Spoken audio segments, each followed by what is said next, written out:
कल आप कहाँ हैं, कौन से क्लास में हैं? अच्छा कल पढ़ाया था, बिल्कुल पढ़ाया था।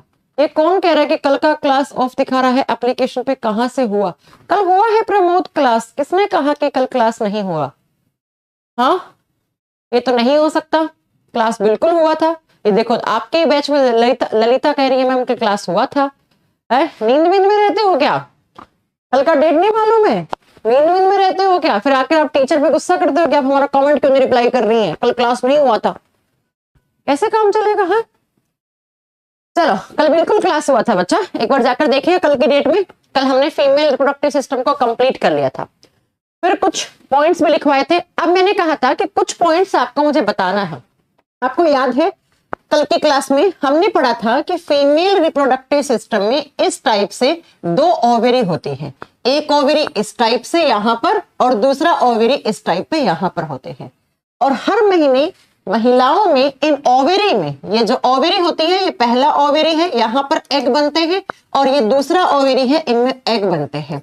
ओवेरी जिसे हम हिंदी में अंडाशय कहते हैं। तो महिलाओं के अंदर प्यूबर्टी एज के बाद, किशोरा अवस्था के बाद क्या होता है? आप बताओगे बच्चा कि किशोरा अवस्था में जैसे ही प्यूबर्टी एज स्टार्ट होती है तो प्रत्येक महिला में ये एग, ये अंडे बनना शुरू हो जाते हैं। आप इसे एग बोलिए या ओवा बोलिए, अंडाणु बोलिए या डिंब बोलिए, ये तो हम कल पढ़ चुके थे कि इनमें अंडाणु या एग या ओवा का फॉर्मेशन स्टार्ट हो जाता है।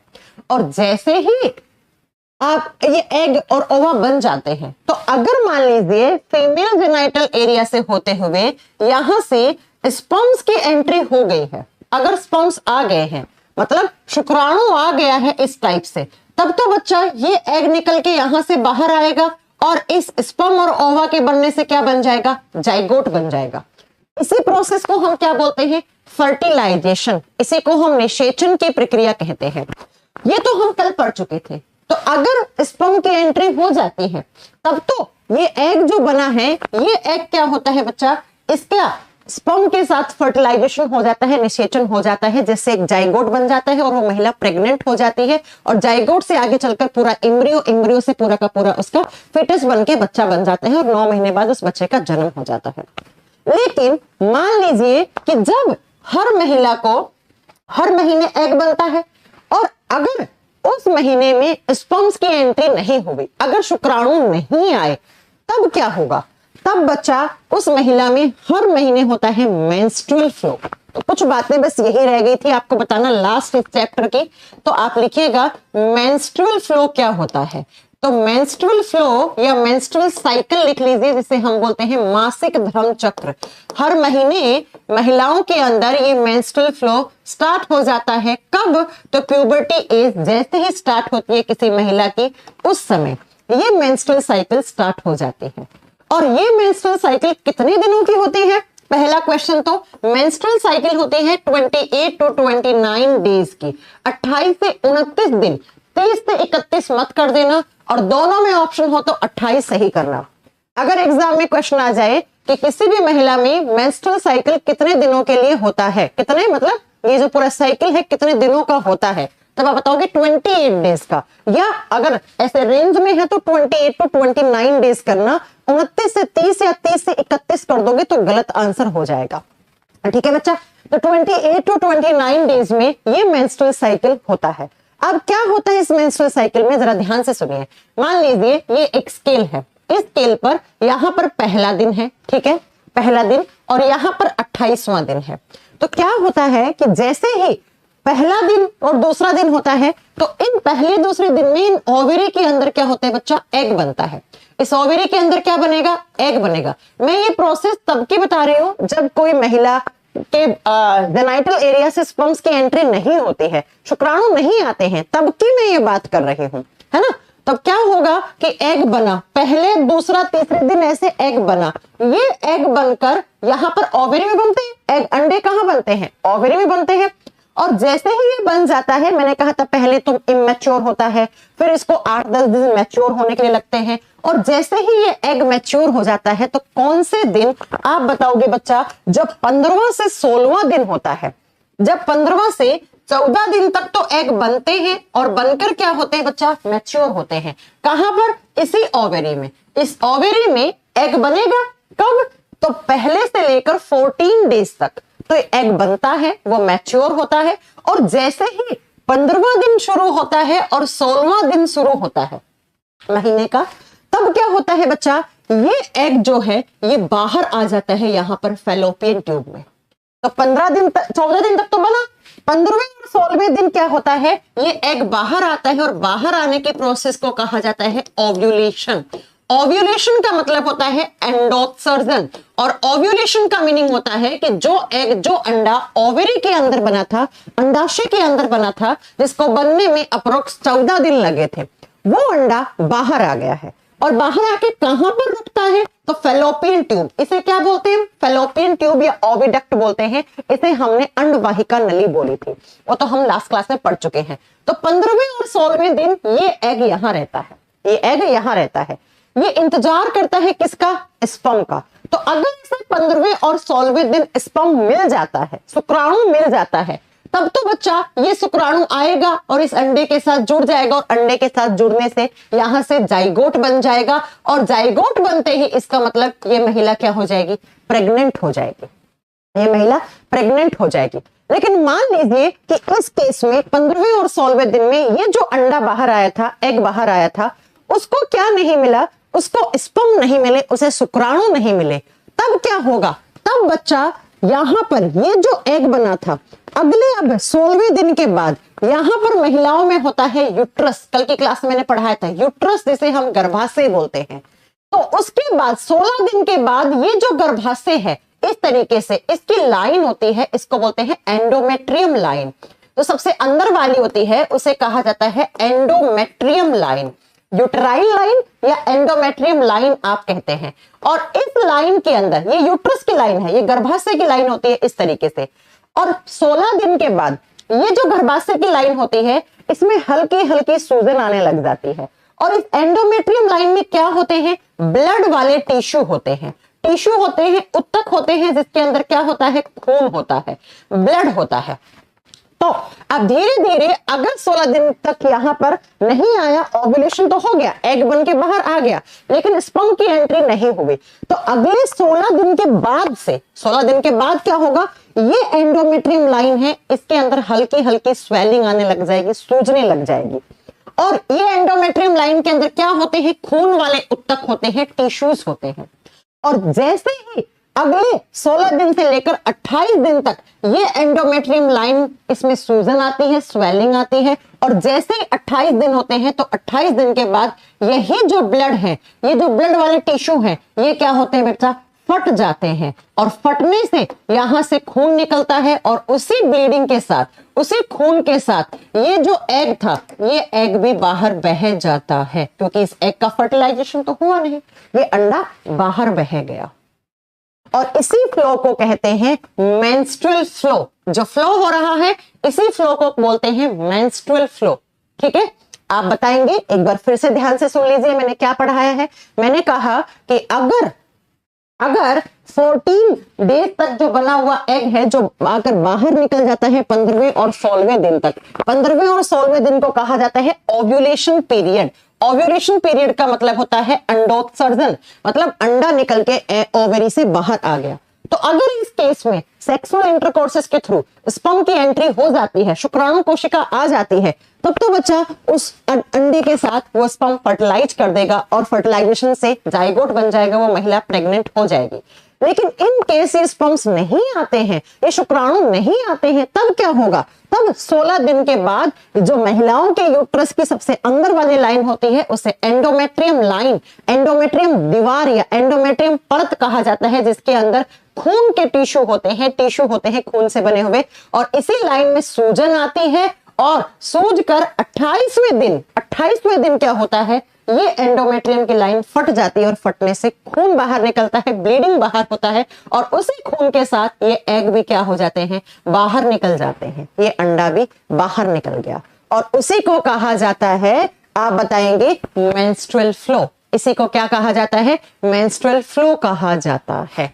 करेक्ट, बात समझ गई। तो इस तरीके से मेंस्ट्रुअल साइकिल स्टार्ट होती है। और मैंने आपको कल की क्लास में ये चीज पढ़ा दी थी कि सबसे पहला जब एग बनता है, मतलब पहला मेंस्ट्रुअल फ्लो स्टार्ट होता है या एग बनता है, उसे हम क्या बोलते हैं? मेनआर्की बोलते हैं, रजो दर्शन बोलते हैं। और जब सबसे लास्ट वाला एग बनता है कब? 50 से 55 साल में, उसको कहा जाता है मीनोपॉज, जिसे बोलते हैं रजोनी वृत्ति। मतलब अब उस महिला में एग बनना बंद हो गए हैं, अब वो महिला क्या नहीं कर सकती? बच्चे प्रोड्यूस नहीं कर सकती, मतलब बच्चों को जन्म नहीं दे सकती। तो इस तरीके से मेंस्ट्रुअल फ्लो स्टार्ट होता है, और जो कि 3 से 4 दिन का होता है या 4 से 5 दिन का होता है मेंस्ट्रुअल फ्लो। करेक्ट है। अगर बच्चा ये, अब आप सोच रहे होंगे अगर महिला प्रेग्नेंट होती है तो क्या उस समय ये मेंस्ट्रुअल फ्लो रहता है?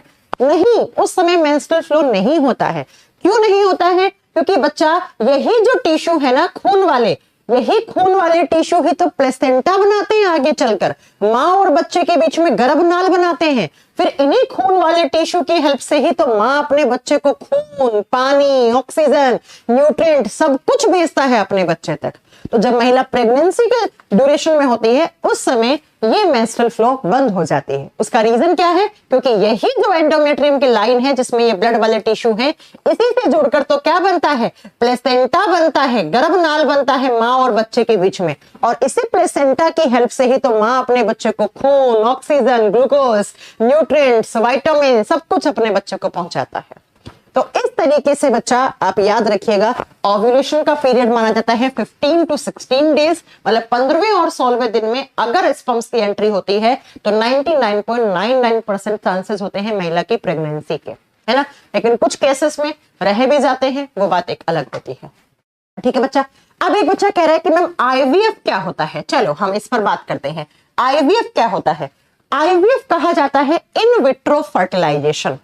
In vitro fertilisation, in vitro का मतलब है कि एक ट्यूब होती है, ये लैब में किया जाता है। जो महिलाएं नेचुरल तरीके से प्रेग्नेंट नहीं होती हैं, मतलब जो कंसीव नहीं कर पाती हैं बेबी को, जिनके अंदर जाइगोट बनने में कुछ प्रॉब्लम रह जाती है, वो रीजन हार्मोनल की वजह से या वो महिला की मतलब वीकनेस की वजह से, उसके बॉडी में कमजोरी है, खून वगैरह की कमी है, तो वो लोग इस ऑप्शन पे जाते हैं आईवीएफ पे। आईवीएफ का मतलब होता है इन विट्रो फर्टिलाइजेशन। इन का मतलब अंदर और विट्रो का मतलब होता है बच्चा फर्टिलाइजेशन करवाते हैं टेस्ट ट्यूब में। टेस्ट ट्यूब आपने देखी होगी केमिस्ट्री वाली लैब में, इस तरीके से टेस्ट ट्यूब होती है। अब इस टेस्ट ट्यूब के अंदर फर्टिलाइजेशन करवाते हैं आर्टिफिशियल तरीके से। देखो नेचुरल तरीके से तो यहां हो ही रहा था, लेकिन यही नेचुरल तरीके से जब नहीं होता है किसी महिला के अंदर, तब इस ऑप्शन पे जाते हैं आईवीएफ से। और आजकल बड़ा सक्सेस है, बहुत सारे लोग करवाते भी हैं, कोई बड़ी बात नहीं है, लेकिन अच्छे डॉक्टर से या अच्छे कंसल्ट करके डॉक्टर से करवाएं तो ज्यादा बेटर होता है। कभी कभी ये फेल भी हो जाता है। तो टेस्ट ट्यूब के अंदर फर्टिलाइजेशन करवाया जाता है। टेस्ट ट्यूब के अंदर एग, और एग के साथ क्या डाला जाता है? स्पर्म डाला जाता है, और स्पर्म डाल के यहां पर फर्टिलाइजेशन करवा के, और जैसे ही फर्टिलाइजेशन होता है तो एक जाइगोट बन जाता है इस टेस्ट ट्यूब के अंदर। फिर इस जाइगोट को उसी महिला के यूट्रस में यहां पर इंप्लांट कर दिया जाता है, और फिर अगले 9 महीने तक इस जाइगोट से पूरा बेबी बन जाता है। तो ये आर्टिफिशियल तरीके से इंसेमिनेशन करवाना है, कृत्रिम तरीके से गर्भाधारण करवाना ही इन विट्रो फर्टिलाइजेशन होता है। हिंदी में इसे कृत्रिम गर्भाधारण कहा जाता है।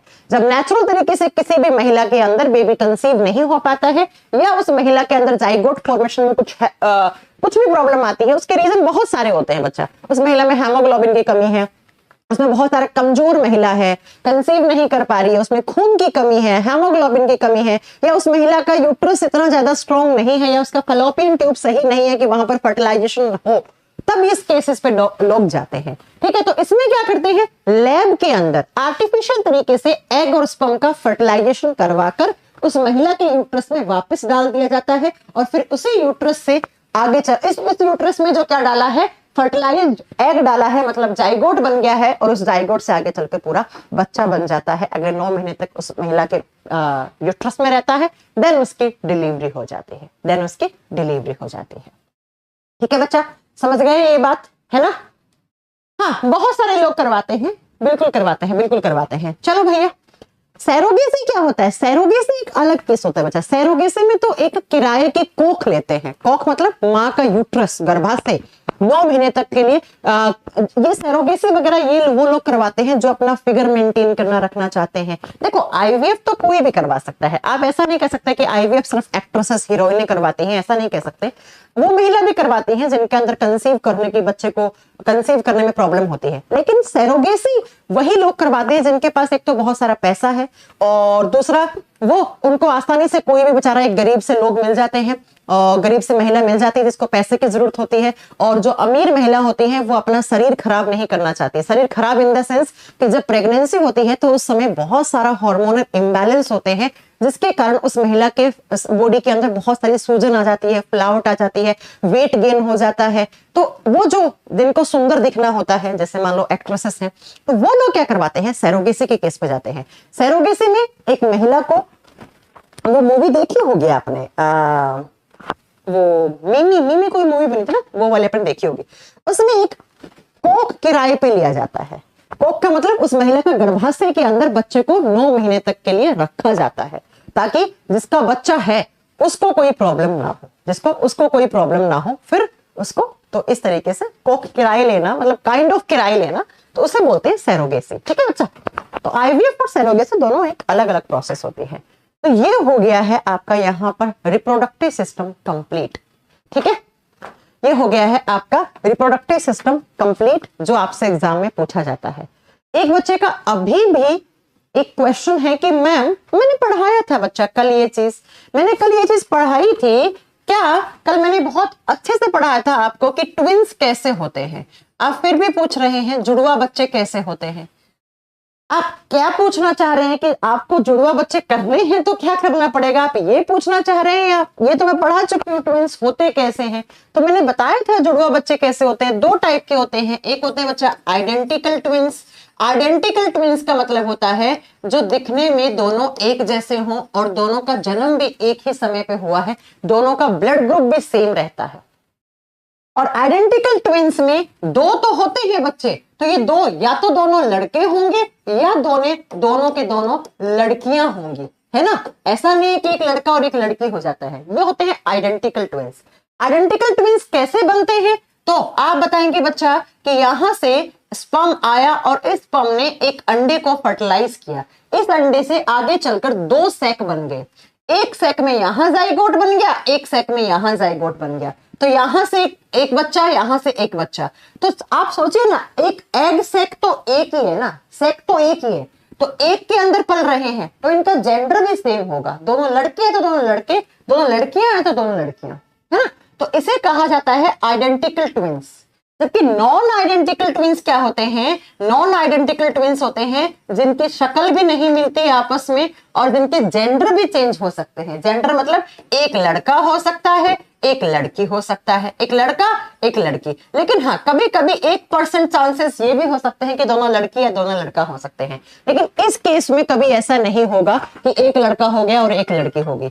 इसमें दोनों अगर 2 होंगे, दोनों ले तो बॉयज होंगे या दोनों बेबी गर्ल्स होंगी। लेकिन इसमें क्या होगा बच्चा, इसमें होता है 1% चांसेस में दोनों लड़कियां दोनों लड़के वाला केस आ सकता है, लेकिन 99% चांस होते हैं कि एक लड़का और एक लड़की होने के। दोनों के आपस में शक्ल नहीं मिलती है लेकिन दोनों का जन्म एक साथ होता है। ये क्यों होता है, 2 स्पर्म आए, पहला स्पर्म दूसरा स्पर्म, और इन दोनों ने, इस स्पर्म ने अलग एग को फर्टिलाइज किया, इसने अलग एग को फर्टिलाइज किया, तो इस एग के फर्टिलाइजेशन से एक नया जाइगोट बना, इससे एक नया जाइगोट, तो दोनों का सेक डिफरेंस है, दोनों के सेक अलग अलग है। तो बच्चा यहां से क्या बन गए हैं, 2 बच्चे पैदा हो गए। लेकिन ऐसे बच्चे क्या है, ऐसे बच्चे नॉन आइडेंटिकल है। ऐसे बच्चे क्या है, नॉन आइडेंटिकल, मतलब जन्म एक साथ हुआ है, ब्लड ग्रुप भी सेम हो सकता है, लेकिन इनके जो फेस है ना वो नहीं मिलते हैं आपस में। ठीक है बच्चा, तो ये होता है, मैंने पढ़ा दिया है कि twins identical and non identical twins होते हैं। ठीक है, मौसम राज करवा देंगे। तो ये हो गया आपका ट्विंस के बारे में बात, इतनी आपको जाननी थी। ठीक है बच्चा, ये एग्जाम में क्वेश्चन आ जाते हैं। मैंने रिप्रोडक्टिव सिस्टम से ऑलमोस्ट आपको सारे ही क्वेश्चन करवा दिए हैं। अब कुछ क्वेश्चंस मैं आपसे पूछकर आपका टेस्ट लेती हूँ, बिकॉज आज कोई नया चैप्टर स्टार्ट करने की तो अभी टाइम नहीं है, क्योंकि आधा घंटा बचा, आधे घंटे में क्या ही हम नया चैप्टर स्टार्ट करेंगे। तो इससे अच्छा हम क्या कर सकते हैं, कुछ क्वेश्चंस की प्रैक्टिस कर लेते हैं, है ना। ऑक्सीटोसिन हार्मोन क्या होता है, चलो सुन लीजिए। ऑक्सीटोसिन हार्मोन क्या होता है?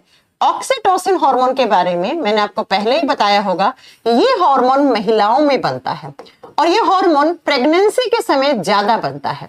इसे फीमेल हार्मोन मतलब फीमेल में ही बनने वाला हार्मोन है और ये जो ऑक्सीटोसिन हार्मोन है ये प्रेगनेंसी के समय ज्यादा बनता है। ये क्या काम करता है? ये लेबर पेन को कम करने का काम करता है। लेबर पेन क्या होता है? जब कोई महिला अपने बच्चे को जन्म देती है उस समय उसे जो दर्द होता है उस दर्द को कम करने का काम करती है। कैसे? तो यूट्रस की दीवार को मोटा कर देती है, उसमें सूजन ला देती है जिससे आसानी से बच्चे का जन्म हो जाए। और दूसरा ऑक्सीटोसिन हार्मोन का काम होता है कि जो महिलाओं में मेमरी ग्लैंड्स हैं, मेमरी ग्लैंड्स होती हैं दूध बनाने वाली ग्रंथियां, उन ग्रंथियों को उन ग्रंथियों के अंदर जो दूध बना है उस दूध को बाहर निकालने में हेल्प करता है ये हार्मोन। तो ये क्या काम करता है? ये मिल्क इजैक्यूलेशन का काम करता है, दूध को बाहर निकालने का काम करता है। क्योंकि जब स्टार्टिंग के जो 6 महीने हैं, 6 महीने तक माँ अपने बच्चे को ही दूध पिलाए ज्यादा अच्छा होता है। क्यों? क्योंकि माँ के दूध के अंदर ऑलमोस्ट सारे न्यूट्रिएंट्स और सारी एंटीबॉडीज होती है। तो 6 महीने तक तो डॉक्टर खुद कहता है कि मदर को अपने बच्चे को फीडिंग करवानी चाहिए, है ना। बाद में चलो धीरे धीरे उसको बाहर से ऊपर से आप कुछ खाना पानी खिलाने लग जाते हो, वो बात अलग है, दाल वगैरह का पानी, लेकिन 6 महीने तक तो माँ को ही अपने बच्चे को दूध पिलाना चाहिए। तो जो दूध के इजैक्यूलेशन में हेल्प करता है उस हार्मोन को ऑक्सीटोसिन हार्मोन कहते हैं। दूसरा, जन्म लेने में सहायक होता है। कैसे? तो जब महिला अपने बच्चे को जन्म दे रही है तो उस समय उसके यूट्रस की दीवारों को मोटा करके, उसके गर्भाशय की दीवारों को मोटा करके उसमें सूजन पैदा कर देते हैं ताकि आसानी से उस महिला से जो बच्चा डिलीवर हो रहा है वो आसानी से उस बच्चे का जन्म हो जाए, तो उसे प्रसव पीड़ा कम हो, तो ये लेबर पेन कम करने का काम करता है। ठीक है बच्चा, हो गया। मैम बताओ ना बॉटनी कब स्टार्ट होगी? अरे भाई रुक जाओ, बॉटनी पहले जूलॉजी तो करवा दो। संजय काहे को इतना परेशान हो रहे हैं? जब आप जूलॉजी कंप्लीट करेंगे तभी तो आप कर पाएंगे। चलो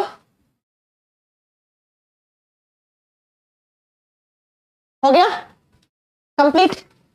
ये आपका रिप्रोडक्टिव सिस्टम यहाँ पे कंप्लीट होता है बच्चा। कोई क्वेश्चन इससे नहीं बचा है। आप सारे क्वेश्चन लगाओगे तब कर लोगे। जैसे हम ये कुछ क्वेश्चंस की प्रैक्टिस कर लेते हैं। आइए, ये मेरी बुक है, इस बुक में ही मैंने निकाल रखा है रिप्रोडक्टिव सिस्टम, इसी से हम प्रैक्टिस कर लेते हैं कुछ क्वेश्चंस के। अब आप लोग आंसर कीजिएगा, मैं नहीं करवाऊंगी, ठीक है बच्चा, मैं नहीं करवाऊंगी, अपने आप खुद आंसर कीजिएगा। कुछ क्वेश्चंस मैं आपसे पूछना चाह रही हूं। पहला क्वेश्चन क्या कह रहा है, ध्यान से सुनिएगा।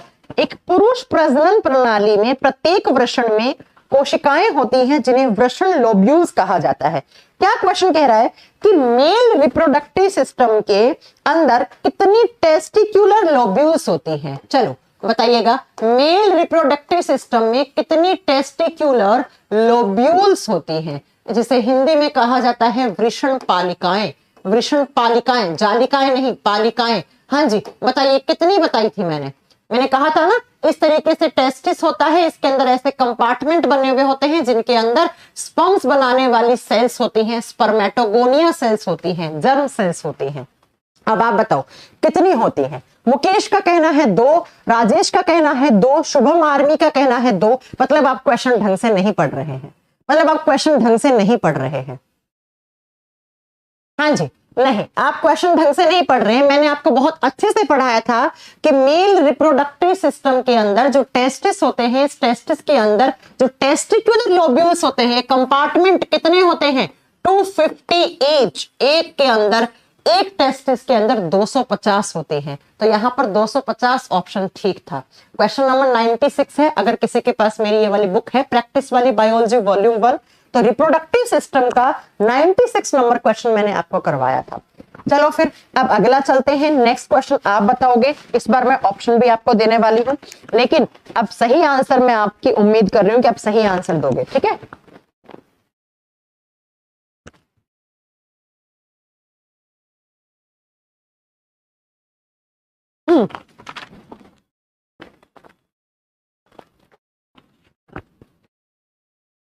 चलो एक क्वेश्चन है बच्चा।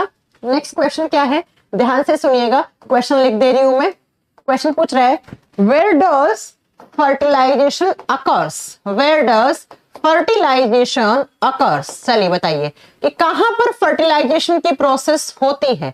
हिंदी में लिखोगे निषेचन की क्रिया कहाँ पे होती है। चार ऑप्शन है, ऑप्शन नंबर ए दिया है यूट्रस में होती है, क्या यूट्रस में होती है। ऑप्शन नंबर बी में दिया है ओवेरी, बिल्कुल गलत है। ऑप्शन नंबर सी में दिया है वेजाइना, क्या वेजाइना योनि में होती है। या ऑप्शन नंबर डी में दिया हुआ है यहाँ पर ओविडक्ट। तो बच्चा फर्टिलाइजेशन क्या होता है, स्पर्म का एग के साथ जुड़कर जो जाइगोट बनना है उसी को फर्टिलाइजेशन कहा जाता है। तो जरा आंसर कीजिए क्या होगा। एक बच्चा लिख रहा है ए, सोनू सिंह कह रहा है, सानू सिंह कह रहा है ए में बच्चा क्या लिखा हुआ है यूट्रस। यूट्रस में तो बच्चा रहता है 9 महीने के लिए। तुम लोग इतना ऐसे ही पढ़ते हो क्या यार, ऐसा ही पढ़ा आपने या मैंने ऐसा पढ़ाया बच्चा। कहां पर होता है फर्टिलाइजेशन, ओविडक्ट, इसी को ही तो हम क्या बोलते हैं फैलोपियन ट्यूब बोलते हैं। उल्लू रामो, इसी को ही तो फैलोपियन ट्यूब कहते हैं। चांटा मारूंगी मैं, ढंग से पढ़ लिया करो। चलो ए सी बी अलग अलग क्वेश्चन आ रहे हैं, आंसर आ रहे हैं आप लोगों के, कैसे काम चलेगा अगर ऐसे ऐसे। चलो नेक्स्ट क्वेश्चन है optimum temperature for sperm production. Optimum temperature for sperm production, शुक्राणु उत्पादन के लिए अनुकूल तापमान कितना माना जाता है। पहले ऑप्शन में है 25 से 30 डिग्री सेल्सियस, क्या ये सही है। दूसरे में है 40 से 50 डिग्री सेल्सियस, क्या ये सही है। अगले में है बच्चा नेक्स्ट है कि 35 से 40 डिग्री सेंटीग्रेड और नेक्स्ट है 30 से 35। चलो बताओ स्पर्म प्रोडक्शन के लिए कितना डिग्री सेल्सियस टेम्परेचर है जिसको अनुकूलन मानते हैं तापमान को, ऑप्टिमम टेम्परेचर।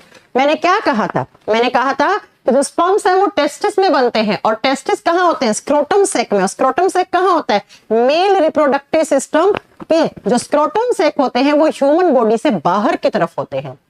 क्यों होते हैं, क्योंकि बच्चा मेल बॉडी का टेम्परेचर 37 डिग्री सेल्सियस है और जबकि स्पर्म्स बनने के लिए 2-2.5 डिग्री सेल्सियस टेम्परेचर कम चाहिए। तो यहाँ पर ऑप्शन 2 डिग्री कम करो 27 में से तो 35। तो 35 किसमें ऑप्शन में है, इस ऑप्शन में है। अब आप कहोगे मैम 35 से 40, 35 यहाँ पर भी है। अरे भैया नॉर्मल बॉडी टेम्परेचर भी तो 40 नहीं होता है, 37 होता है, तो ये ऑप्शन नहीं ले पाओगे। ऑप्शन नंबर डी आपका सही आंसर होगा। ठीक है, तो 30 से 35 डिग्री सेल्सियस टेम्परेचर अनुकूलन तापमान माना जाता है स्पर्म्स के प्रोडक्शन के लिए, मतलब शुक्राणु के जन्म के लिए। ठीक है, चलो नेक्स्ट क्वेश्चन आप बताओगे कि which of the following cells responsible for providing nutrition to the sperms। Sperms को पोषण देने वाली सेल्स कौन सी होती हैं, वो कौन सी सेल्स हैं जो स्पर्म्स को न्यूट्रिशन देती हैं। पढ़ाया था जो स्पर्म्स को न्यूट्रिशन प्रोवाइड करती हैं, शुक्राणु कोशिकाओं को न्यूट्रिशन प्रोवाइड करती हैं, वो कौन सी सेल्स होती हैं।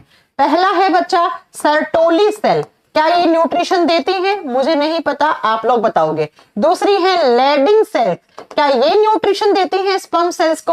और तीसरी है बच्चा ग्रेन्युला सेल्स, ग्रेन्युलोसा सेल्स भी है। ठीक है, और फोर्थ पे है यहाँ पर कॉर्प्स ल्यूटियम, कॉर्प्स ल्यूटियम। चलिए बताइए, कॉर्प्स ल्यूटियम के बारे में पढ़ा चुकी हूं। ठीक है, तो इन चारों में से कौन सी सेल्स हैं जो स्पर्म सेल्स को न्यूट्रिशन प्रोवाइड करते हैं। हमने पढ़ा था ना कि जो टेस्टिस है उसके अंदर 3 टाइप की सेल्स होती हैं। कौन कौन सी, जर्म सेल्स जहां से शुक्राणु बनते हैं, दूसरी सर्टोली सेल्स जो स्पर्म्स को न्यूट्रिशन देती हैं। तो इस क्वेश्चन का आंसर क्या होगा, सर्टोली सेल जो क्या करती हैं स्पर्म्स को न्यूट्रिशन पोषण प्रदान करती हैं।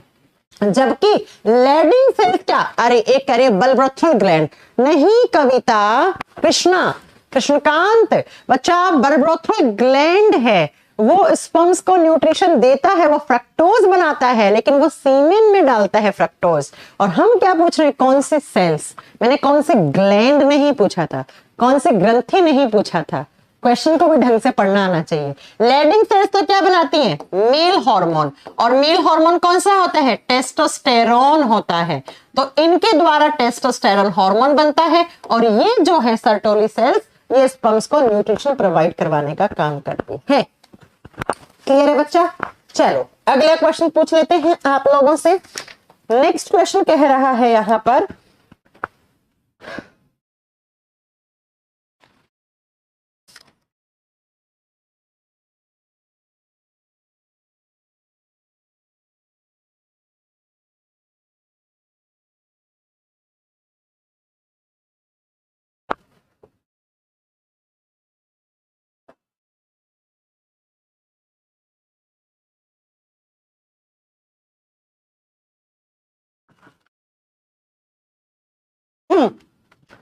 बहुत आसान क्वेश्चन है। अगला क्वेश्चन तो पूछ रहा है कि जो सीमेन होता है जिसे आप वीर्य बोलते हैं, तो इस सीमेन के अंदर जो मोटिलिटी होती है, कहने का मतलब जो गति होती है, वो गति किसकी वजह से होती है। अगला क्वेश्चन पूछ रहा है कि जो सीमेन के अंदर, देखो क्वेश्चन में ये लिखा है कि सीमेन के अंदर गति, लेकिन सीमेन नहीं, आपको अपने आप समझना है गति किसके अंदर होती है, स्पर्म सेल के अंदर होती है। तो कहने का मतलब है शुक्राणु कोशिका के अंदर जो स्पर्म होता है, जो स्पर्म होते हैं उनके अंदर क्या आप बताओगे बच्चा कि जो गति होती है उसके अंदर मूवमेंट होता है, तभी तो वो कहां पहुंच पाता है, फीमेल जेनाइटल एरिया तक पहुंच पाता है। तो वो किसकी वजह से होती है, अब आप बताइए वो किसकी वजह से होती है। विजय इतने लेट क्यों हो गए बच्चा, किसकी वजह से होती है, म्यूकस की वजह से गति। क्रांति मैंने तो नहीं पढ़ाया आपको ऐसा, म्यूकस तो स्पर्म्स को डायरेक्शन प्रोवाइड करता है बच्चा।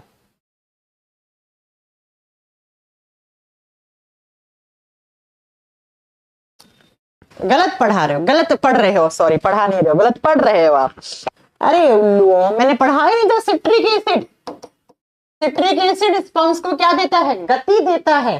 फ्रक्टोज जो सीमेन है उसके अंदर स्पर्म है, उसको एनर्जी देता है। म्यूकस, म्यूकस जो होता है ना, वो तो बच्चा ये डायरेक्शन देता है स्पर्म को। ये क्या देता है, डायरेक्शन। अगर ये तीनों क्वेश्चन आ गए ना कि शुक्राणु कोशिका को दिशा कौन प्रदान करता है, म्यूकस, एनर्जी कौन प्रदान करता है, फ्रक्टोज, और गति कौन देता है, सिट्रिक एसिड। और ये सब कहां से बनते हैं, ये सब मेल ग्लैंड से बनते हैं, नर पौरुष ग्रंथियों से ये बनते हैं, है ना। नेहा मैंने ये नहीं पूछा है कि कौन बनाता है सिट्रिक एसिड, मैंने कहा कौन देता है बच्चा, इसलिए आपका आंसर गलत हो गया है ना, इसलिए मैंने इसे गलत माना है। चलो भाई, और तो सारे क्वेश्चन कर डालोगे आप सारे, मुझे ऐसा लग रहा है। चलो एक छोटा सा कॉन्सेप्ट बताती हूँ आपको, यहाँ पे कुछ क्वेश्चन आते हैं, देखो ध्यान से सुनिएगा। जो स्पर्म्स होते हैं ना, एक स्पर्म से इतने सारे स्पर्म्स कैसे बन जाते हैं, शुक्राणु कैसे बन जाते हैं। शुक्राणुओं के अंदर जो सेल डिवीजन होता है, जो कोशिका विभाजन होता है, वो कौन सा होता है, तो शुक्राणु के अंदर कोशिका विभाजन होता है हमेशा मियोसिस। कौन सा होता है, मियोसिस सेल डिवीजन होता है। हिंदी में कहा जाता है अर्धसूत्री विभाजन। इस चीज को बहुत अच्छे से नोट कीजिएगा। क्या नोट करोगे कि जो स्पर्म्स के अंदर जो सेल डिवीजन होता है वो कौन सा होता है, मियोसिस, अर्धसूत्री विभाजन। और जहां जहां मियोसिस होता है वहां वहां एक सेल से 4 सेल बनती है। एक से कितनी बनती है, 4 सेल बनती है, 4 डॉटर सेल बनती है। मतलब एक स्पर्म से आप कितने स्पर्म्स बना सकते हो, 4 स्पर्म्स क्रिएट कर सकते हो, है ना। तो याद रखिएगा स्पर्म्स के अंदर कौन सा सेल डिवीजन होता है, तो आप बताओगे मियोसिस, अर्धसूत्री विभाजन होता है। और जहां पर भी जिस भी सेल में अर्धसूत्री विभाजन होता है उसमें हमेशा एक सेल से 4 सेल बनती हैं, एक कोशिका से 4 कोशिका बनती हैं। तो अगर मैं आपसे कहूं कि मुझे 1000 स्पर्म सेल्स बनाने हैं, है ना, 1000 स्पर्म सेल्स बनाने के लिए प्राइमरी मुझे कितने स्पर्म्स होने चाहिए, है ना। 1000 स्पर्म सेल्स बनानी है तो आपके पास प्राइमरी स्पर्म सेल्स कितनी होनी चाहिए। तो बच्चा 1000 कब बनी होंगी, जब आपने कितनी ली होंगी स्टार्टिंग में, 250 ली होंगी, 250 ली होंगी, है ना। तो 1000 को डिवाइड कर दो 4 से तो कितना आ जाएगा, 250। तो 250 स्पर्म सेल्स लेकर 1000 सेल बना सकते हो। तो या तो क्वेश्चन ऐसे आएगा कि अगर किसी इंसान ने 6000 स्पर्म सेल्स बनाए हैं तो उसके स्टार्टिंग में उसे कितना स्पर्म सेल्स लेना पड़ा, तो इसे 4 से डिवाइड कर दो। या बच्चा क्वेश्चन ऐसे आएगा कि अगर आपके पास 250 स्पर्म सेल्स हैं तो आप इनसे कितने स्पर्म सेल्स प्रोड्यूस कर सकते हैं, तो 250 इंटू 4 तो कितना हो जाएगा, 1000 हो जाएगा। तो इस टाइप के क्वेश्चन भी एग्जाम में आ जाते हैं, ठीक है। सबसे छोटा, अच्छा एक बच्चे का क्वेश्चन है कि मैम स्पर्म और ओवा में कौन छोटा होता है कौन बड़ा होता है। चलिए सुन लीजिए। देखो जो ओवा होता है, जो अंडाणु होता है, जो महिलाओं में बनने वाले अंडाणु होते हैं, ये बड़ा होता है बच्चा, ये लार्जेस्ट गैमेट सेल है। ये क्या है, लार्जेस्ट गैमेट सेल है। ये बड़ा आप बताएंगे प्रजनन कोशिका है, ये बड़ा है प्रजनन कोशिका, जबकि जो स्पर्म होता है वो छोटा होता है। स्पर्म शुक्राणु जो होता है वो होता है बच्चा स्मॉलेस्ट गैमेट सेल हमारे बॉडी में, ये छोटा होता है। ये बड़ा है, ये छोटा है। अगला डिफरेंस बताऊं आपको, जो स्पर्म्स हैं वो गतिशील होते हैं। ये क्या होते हैं? गतिशील होते हैं, इनमें गति होती है, जबकि ओवा में ये नॉन मोटाइल होते हैं, ये अगतिशील हैं, इनके अंदर कोई गति नहीं होती है बच्चा, इनके अंदर कोई गति नहीं होती है। हाँ जी मोहित, क्या कहना चाह रहे हैं? समझ में आ गया? हाँ, तो इन दोनों में कौन बड़ा कौन छोटा तुमने बता दिया है। स्पर्म और जो ओवा है उसमें से ओवा होता है बड़ा और जो स्पर्म होता है वो छोटा। बाकी आप इस बुक को ले लीजिए, इसके सारे क्वेश्चंस लगाएंगे तो आप कर लेंगे बच्चा। ये सारे क्वेश्चन आप खुद से कर लेंगे, कोई ऐसा क्वेश्चन नहीं है कि जो आपसे नहीं बनेगा। और अगर नहीं बनता है तो वो आप मेरे से पूछ लीजिएगा, वो मेरे से पूछ लीजिएगा, कोई बड़ी बात नहीं है। हाँ, एक और सुनिएगा, एक बीमारी होती है क्रिप्टो, यहाँ पर ना, अच्छा जो ये सब बीमारी है ना, ये सिर्फ और सिर्फ मेल की है। पहले ये सुन लीजिए, मेल बॉडी में होती है। क्रिप्टोकाइडिज्म क्या होता है, इसको सुनिए जरा। क्रिप्टोकॉर्डिज्म, इसको इंग्लिश में तो इस तरह के लिखा जाता है, क्रिप्टोकॉर्डिज्म। ये क्या होता है इस बीमारी में? इस बीमारी के अंदर क्या होता है कि जब कोई बच्चा होता है ना, वो अपनी मां के वोम्ब में होता है, गर्भाशय में होता है, तब ना उसके जो टेस्टिस होते हैं वो उसके एब्डोमिनल कैविटी में होते हैं। क्या कि ये जो टेस्टिस होते हैं एक पेयर किसी भी मेल में, मतलब जो छोटा बच्चा है जो मां के वोम्ब में है, गर्भाशय में है, तो ये जो टेस्टिस हैं ये कहाँ होते हैं? ये उसके एब्डोमिनल कैविटी में होते हैं, एब्डोमिनल कैविटी में होते हैं। लेकिन जैसे ही बच्चे का जन्म होता है तो ये नीचे की तरफ आ जाते हैं, ये नीचे की तरफ हो जाते हैं, स्क्रोटम सैक में आ जाते हैं। लेकिन अगर कुछ बच्चों के अंदर ये टेस्टिस जन्म के बाद भी एब्डोमिनल कैविटी में ही रह जाते हैं तो उस बीमारी को क्रिप्टोकॉर्डिज्म कहा जाता है, क्रिप्टोकॉर्डिज्म कहा जाता है। फिर ऑपरेशन करके इनको स्क्रोटम सैक में नीचे की तरफ इन्हें धकेल दिया जाता है, मतलब ऑपरेशन करके इन्हें ठीक कर दिया जाता है। ठीक है, बाकी हाथी के अंदर अगर आप देखोगे तो हाथी के अंदर टेस्टिस जो होते हैं वो एब्डोमिनल कैविटी में ही होते हैं, वो कभी भी पेल्विस एरिया में नहीं उतरते हैं। क्यों? क्योंकि हाथी के जो बॉडी का टेम्परेचर होता है, इनर बॉडी टेम्परेचर होता है, वो एकदम ऑप्टिमम टेम्परेचर होता है स्पर्म्स के प्रोडक्शन के लिए। इसलिए बच्चा कि हाथी के जो अंदर जो एब्डोमिनल कैविटी में ही उसके ये रहते हैं, टेस्टिस रहते हैं। मैम हमारे यहाँ मिल जाएगा क्या बुक? आप कहाँ के रहने वाले? आप यहाँ से ले लीजिए बच्चा, और अपने टाइम्स का जो बुक वाला कॉलम है ना लाइव क्लास के बगल में, वहां से ऑनलाइन मंगवा सकते हैं। बाकी अमेजन फ्लिपकार्ट पर भी अवेलेबल है, हर जगह मिल जाता है। कौन सा बुक है प्रमोद? ये मेरा ये बायोलॉजी वॉल्यूम 1 बाय काजल मैम, सर्च कीजिएगा आपको मिल जाएगा। ठीक है, तो ये आपका रिप्रोडक्टिव सिस्टम यहीं पर इसी के साथ कंप्लीट हो जाता है। तो आपका एक चैप्टर और हो गया बच्चा, एक चैप्टर और कंप्लीट हो गया। अब हम नेक्स्ट क्लास में, अच्छा नेक्स्ट क्लास से पहले सुनो, कल शनिवार है ना, तो मैं आप लोगों को एक काम करती हूँ। देखो, हमने एक्सक्रीटरी सिस्टम पढ़ लिया है, इन दिनों में एंडोक्राइन सिस्टम भी पढ़ लिया, नर्वस सिस्टम भी पढ़ लिया, रिप्रोडक्टिव सिस्टम भी पढ़ लिया। आपका सिस्टम में माने तो 2 सिस्टम बचे हैं जहां तक मुझे लगता है ना? कौन कौन सा? एक बचा होगा स्केलेटल सिस्टम और दूसरा आपका बचा होगा बच्चा, पहला कंकाल तंत्र और दूसरा तंत्र बचा है वो कौन सा है स्केलेटल सिस्टम के बाद? हाँ, मस्कुलर सिस्टम भी बचा है, थोड़ा सा मसल्स के बारे में पढ़ाना, ज्यादा नहीं है, ये तो 1 घंटे का चैप्टर है। मस्कुलर सिस्टम बचा होगा आपका मांसपेशीय तंत्र, और एक और रेस्पिरेटरी सिस्टम। रेस्पिरेटरी सिस्टम तो मैं लाइव ही पढ़ा दूंगी, कोई बड़ी बात नहीं है। ठीक है, अब मेरी बात को जरा ध्यान से सुन लो। कल शनिवार है, परसों इतवार है, तो मैं ना एक 3 घंटे का वीडियो है स्केलेटल सिस्टम का, इसमें हड्डियां हैं और वो आप रिकॉर्डेड वीडियो से भी पढ़ सकते हैं। कोई ऐसा नहीं है कि जो आप पढ़ाऊंगी तभी आपको समझ में आएगा, बहुत ही आसान है। मैंने इस वीडियो के अंदर पूरा का पूरा 206 हड्डियों को एक्सप्लेन कर रखा है कि 206 हड्डी कहाँ होती है। स्केलेटल सिस्टम का मीनिंग होता है कंकाल तंत्र, मतलब जो हमारे बॉडी का फ्रेमवर्क बना रहा है, ढांचा बना रहा है ना, जो कंकाल बना रहा है। और कंकाल कौन बनाते हैं? हड्डियां बनाती हैं, बोन्स बनाती हैं। ठीक है, तो ये बोन्स कितनी होती हैं? हड्डियां हमारे बॉडी में टोटल 206 होती हैं। तो इस वीडियो को आप शनिवार और इतवार को बैठकर, ये 3 घंटे का वीडियो है अप्रोक्स, इसे देख लीजिएगा। मंडे को मैं कुछ चीजें स्केलेटल सिस्टम की अगर आपके कोई डाउट होंगे तो वो मैं ले लूंगी, और मंडे को मैं मस्कुलर सिस्टम और थोड़ी बहुत जॉइंट के बारे में आपको पढ़ा दूंगी, है ना।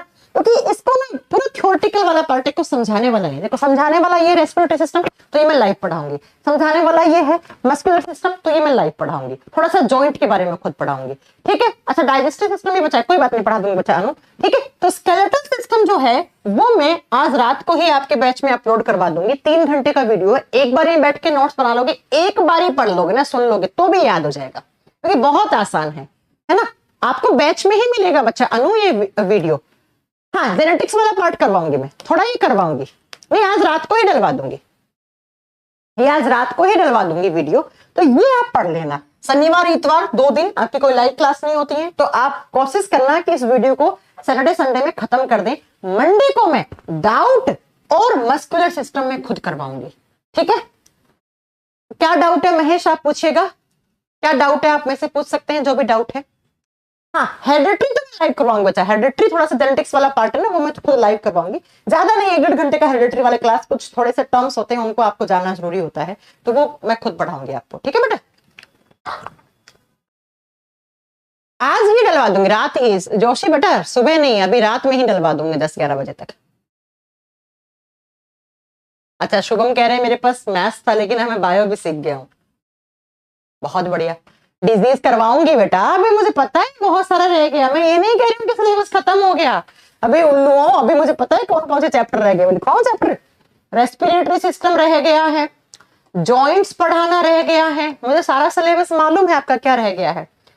ह्यूमन आई पढ़ाना है, एनिमल टिश्यू पढ़ाना है, डिजीज पढ़ाना है, अभी तो थोड़ा आपको पढ़ाना है किसके बारे में, ये अपना ये भी तो रह गया।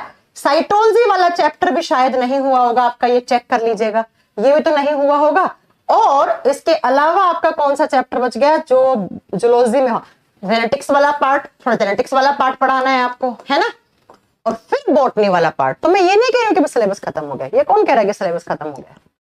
बस मेरे कहने का मतलब है स्केलेटल सिस्टम शनिवार और इतवार को बैठ के पढ़ लीजिए आराम से, क्योंकि इसमें ऐसा कुछ है नहीं जो आप वीडियोस रिकॉर्ड वीडियो से पढ़ोगे तो आपको समझ में नहीं आएगा। पहला ही वीडियो डलवा रही हूँ आपके बैच में रिकॉर्ड, बाकी मैंने सब लाइव लिए, इसके बाद भी लाइव लूंगी, ठीक है बच्चा, ठीक है। चल अभी बहुत बचा है, मुझे मालूम है, सब करवाएंगे, कोई बात नहीं। वैसे ज्यादा सिलेबस नहीं है आपका, मैं कोशिश करूंगी होली तक सिलेबस कंप्लीट करने का बायोलॉजी का, है ना, होली तक कंप्लीट करवा दूंगी। चलो भाई आज के लिए बहुत है इतना, अब हम आपसे सीधा मंडे को मिलेंगे, मस्कुलर सिस्टम पढ़ाएंगे आपको, और साथ में जो भी आपके डाउट होंगे स्केलेटल सिस्टम के वो लेंगे बच्चा।